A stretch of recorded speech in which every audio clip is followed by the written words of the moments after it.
Almost 1 year since the XL Bully was put on the list of banned dogs in the UK, and attention has now turned to another breed. Cane Corsos have increasingly been seen as a status dog after the XL Bully ban. Famous owners of the dog, which can grow to weigh 8 stone, include Vin Diesel and Marcus Rashford. But does its size pose the same risks as the XL Bully? John Allison is the owner of a Cane Corso Vito here, who's alongside us, and Dr. Scott is sitting on the sofa too. Good morning to all of you. Good morning. John, lovely to meet you. And your beautiful dog. He is beautiful. Thank you very much. The most docile, extraordinarily charming dog. Dribbling, gentle giant. Most dangerous trait. Oh. Tell us, though, John, a little bit about the Cane Corso. When did you first start having this breed of dogs, and what's he like, generally? Vito is he's 7 years old. He was my first Cane Corso. He came to me from Bulgaria at 5 months old. As you can see, he's a very loving, affectionate companion dog. He is big and powerful. You know, we're fully aware of that. But as you've seen today, he's very calm, very relaxed, very social, which is, you know, ultimately the most important thing when you bring any large dog into your family. But as you can see, he's a fantastic companion and absolutely adores affection of everyone around him. Yeah, really is a gentle giant. Dr. Scott, tell us a little bit about this breed. Yeah, so Cane Corso, or Cane Corso, if you want to be posh, they are a very powerful dog that you can see. They're an Italian Mastiff. Yeah. Their lineage isn't fully clear, which is why they can't be registered with the Kennel Club. But they have descended from war dogs of Rome because they're very protectionist. They're a guard dog, and so they behave still in those same ways. And as you've already said, heavy dog, about 50 kilograms. Yeah. So that does mean that it is not a dog for the faint-hearted. It needs to be with someone like John here, very experienced, who is able to sort of control a dog with this much might. Yeah. You know? So we were saying that it's about a year since the XL Bully has become a banned breed. Why is the focus now turned? Because when you see Vito here, you know, he's a big dog, but he seems incredibly docile and lovely and sociable. Why is suddenly the focus onto this breed? Well, I do think it's mostly media-driven because certainly we were chatting before and neither of us are seeing, certainly in my veterinary practice, I'm not seeing a rise in them. They aren't on the dangerous dogs list, so therefore they're not a banned breed. So that means that they can be sold, they can be bred, and they can be owned normally. Compared to the XL Bully now, who they can no longer be bred in the UK, they can't be rehomed, can they? They must be microchipped, must be neutered, and must be muzzled at all times in public spaces. So if people are looking for a menacing-looking dog, sure. Yeah, this guy, you know, in a dark alley, he would be looking quite menacing. Yeah. But, in fact, it isn't the dog that is the root cause of this problem. And certainly by meeting Vito, you can see very clearly that is not the case. Absolutely. I think people kind of choose to use them as a status symbol almost a little bit and as a sign of power, I think, if in the wrong hands. But there have been attacks, and very serious attacks too. Yes. So quite recently, I think the media has turned their focus to this breed, and as a result, all of a sudden, these reports have come to light. So in October, there was a dog that had attacked and killed a gentleman's brother to the point where he's now serving 4.5 years in jail. Really? And there's been a number of attacks that have occurred throughout the course of 2024, which have come to light. Yeah.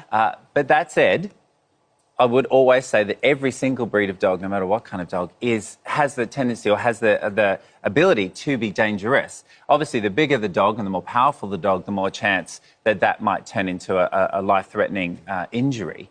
But it's certainly not at the paws of any one particular breed as to why these issues are occurring. Instead, it ends up all being down to responsible dog ownership and education. Your dog, John Vito, had his ears clipped before you got. Oh yes, yes. So he came to me at 5 months, 5 months old. So and the tail dog. These puppies arrived in the UK already with an ear crop and a tail duck, which is actually common practice in a lot of these countries in Eastern Europe. You know, you see a lot of the dogs that do come from there. They do have these procedures taking place, and albeit that we don't agree with it here in the UK, and it is, you know, very much illegal. within these nations, we can't impact them. No, Just you would wanted never to explain turn that to our them viewers because they will be wondering. Yes. Let's talk a little bit about this with your family. I mean, you're clearly a very responsible dog breeder, or dog owner. You have a number of these and have had. But you've got a young family as well, haven't you? Yeah, so I have 3 children who are, my oldest is 15 years old, so he's been around the dogs since they arrived. My younger 2 children, obviously, not so much. However, 3 and 1. Okay, little ones. Yeah. However, it's very, very important to note that regardless of the size of the dog, I would never leave my children unattended with the dog, regardless of a Cane Corso or a Shih Tzu. It doesn't matter to me. Whatever the breed. Whatever the breed, no child should ever be left unattended. And I think what's really important to point out to that is, yes, everyone focuses on the dog, but young children's behaviour is erratic. Yes. Mm-hmm. We would then put the blame on the dog, albeit, yes, it's non-negotiable. Children, or anyone for that matter, should never come to harm. However, children can cause pain very easily to dogs. They pull ears, they pull tails, they pinch skin, they stand on paws. Yeah.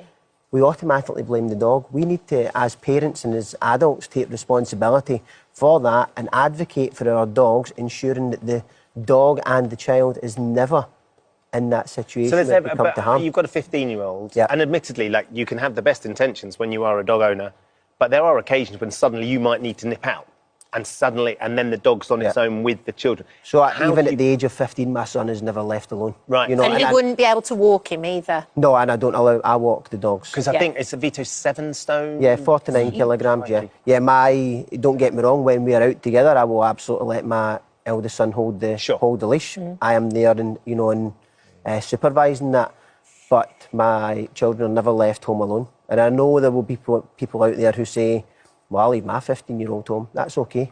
I simply don't. You wouldn't. No. What do you think about the comparison now between your breed and the XL Bully? How is the Cane Corso different? Well, the clear difference is the Cane Corso or Cane Corso was bred for a working purpose. The XL Bully was bred for aesthetics. Looked very, it looked fantastic. It was a very beautiful looking dog. Striking. But it had, a great example.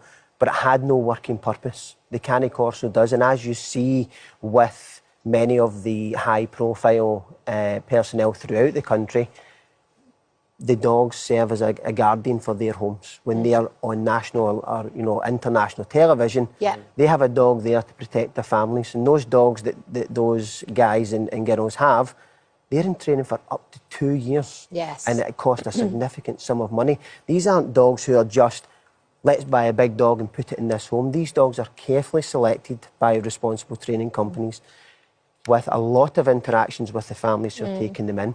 Up to 2 years in training before those, people get them in the home without the trainer. So there's a lot goes on behind.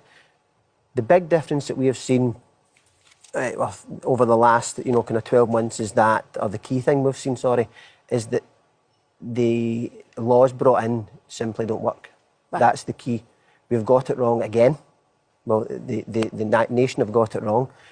For me, the solution lies an initiative of education, licence and consequence. Now, we have 10.8 million households in the UK that own dogs, whether that be one dog or multiple, there's 10.8 million households.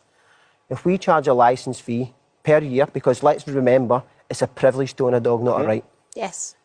If we charge a licence fee of £40 per year, we could generate close to £500 million per year that could be reinvested into education in our schools. Yeah. Could be reinvested into safe areas and public spaces for dogs. Unquestionably, sorry, John, I'm only pushing because we're a bit out of time. Unquestionably, Scott, a fee, £40 for responsible dog owners who want to have these breeds and look after them, they would all probably embrace that and think, I'd be very happy to put that money out there to licence my dog and also put it into the support. It's not necessarily as easy as that to put into practice. What's your take on this as a breed? Well, first of all, let's just say, so we've reached out to the government and they have said there are no plans to put them onto the dangerous dogs list. And just as John said, it's all about education and enforcement. Yeah. The RSPCA is kind of going, we told you so, and saying inevitably we will be looking to another breed to blame for dog attacks. And finally, from my perspective, I think it's using a dog as a weapon is the same as blaming a knife. So if we say we're going to ban knives, well, all the people that are responsibly using them in their kitchens can't use them. Instead, we need to focus on irresponsible breeders and irresponsible dog owners. Yeah, I think well said. And John, you spoke so eloquently about it. Thank you for joining us this morning. Something I'm extremely passionate about, you know. And he is absolutely beautiful. Thank you very much. Beautiful. Thanks, Dr. Scott. Thanks, guys. And well done, Vito, for being so excellent well behaved. I think better than some of the gladiators might be later. I thought you were going to say me.